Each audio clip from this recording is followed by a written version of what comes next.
Thank you for watching my second video in an introductory series aimed at non-experts who are interested in better understanding the trends, connections and possible outcomes of global events and the news headlines they generate. In the first video, we examined realism because it has the largest number of followers within politics and academia. Its closest competitor in the field is liberalism, and this is what we'll look at in this video. Like all theories of international relations, liberalism has shifted in and out of popularity over the years.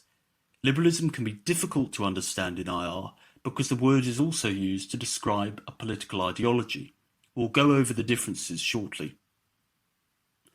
Liberalism as a theory of international relations refers to the belief that global conditions can progress and move forward.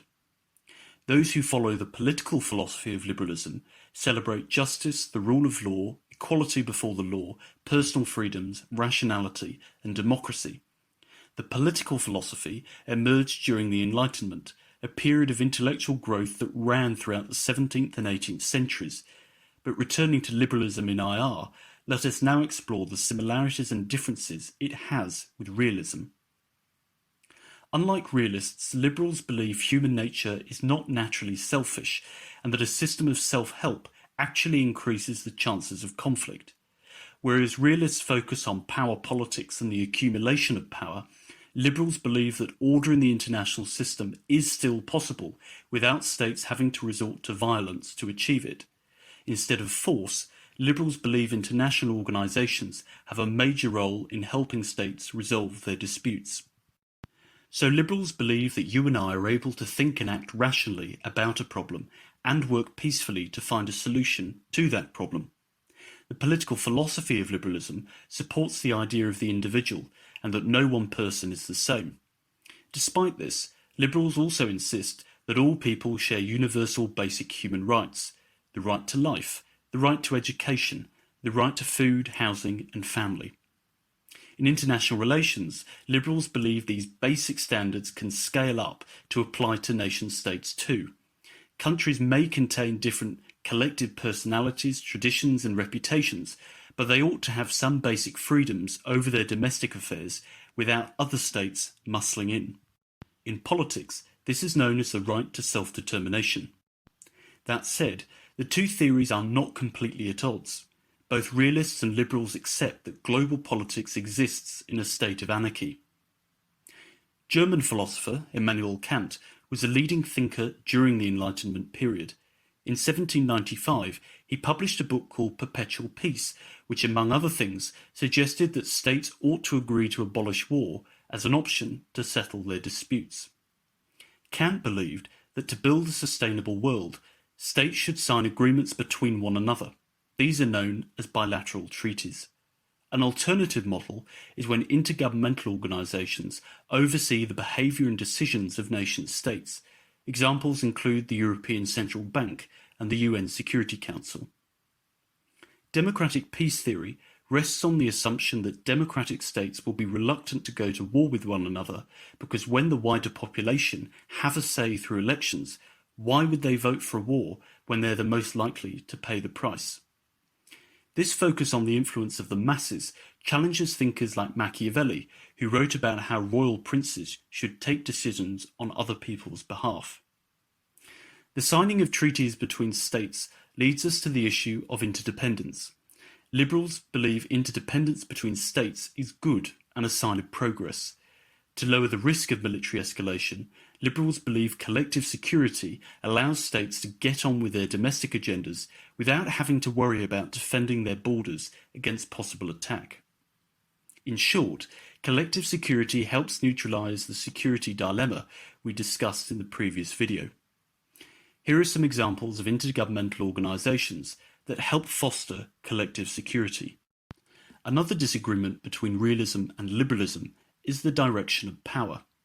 Liberals believe political power is given by the population to their leaders through democratic elections, but authoritarians believe political power is exerted on the population by their leaders. This gives leaders their authority. Now we've covered a lot, so let's pause and quickly recap.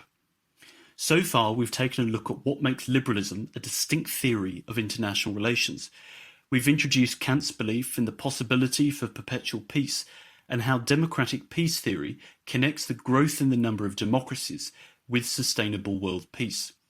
We've looked at the idea of collective security and how commitments by states to help each other neutralizes the security dilemma that arises under the self-help system of realism. Finally, we've set out how liberalism and realism fundamentally disagree on the direction of power between the rulers and the people. We now turn to look at the link between IR liberalism and idealism, which came before it. This follows a brief look at the League of Nations, the world's first intergovernmental organization. US President Woodrow Wilson led the United States from 1913 to 1921 and was a key player in bringing peace to Europe after the First World War. In 1918, Wilson made a speech called the 14 Points, where he set out his government's wider foreign policy vision for the world. As well as calling for an independent Poland and the evacuation of all occupied lands in Europe, Wilson declared his desire for a forum of nations where leaders could openly and frankly discuss their differences. Wilson's speech represented an idealist view of international relations. This approach would later develop into liberalism. Idealists hold the distinct belief that a nation-state's domestic policy priorities should match with its mission abroad. This suggests there is room for moral values in foreign policy that extend beyond the survival and self-help of realism. It's important to make clear that the desire to align a state's domestic and foreign policy objectives is neither left nor right-wing. It's therefore useful to think of idealism as an approach rather than an ideology. Despite the Second World War, the concept of an open forum has continued to this day. Wars may not have stopped, but the push to resolve them through dialogue continues. In 1989, the Berlin Wall, which divided East and West Germany, fell. 2 years later, so did the Soviet Union. This moment came to symbolize the triumph of liberalism and the capitalist system over its Cold War rival, communism. During the 1990s, books and articles were published announcing the permanence of the liberal democratic way of living. One of the most influential writers at the time was Francis Fukuyama, and his book, The End of History and the Last Man. Despite its grand title, Fukuyama did not argue that history was finished. Instead, he proposed that liberal democracy is the best form of government we can hope to live under. The triumph of liberalism came as a result of centuries of progress. Remember, this is a term realists reject as naive. Politicians, academics and journalists were swept up by the relief of peace. The sight of the US and Russian presidents laughing together was so alien to the war of words that existed between their predecessors, but as we now know, that was never to last. A useful concept to cover is cosmopolitanism. Cosmopolitan thinkers say all humans belong to a single global community. Here, cosmopolitanism radically dismisses the use of national borders as drivers of community identity. Although liberals don't reject the value of clear national borders, they do share the view that not all of global politics is about power. Realists disagree. So how does this link to multiculturalism?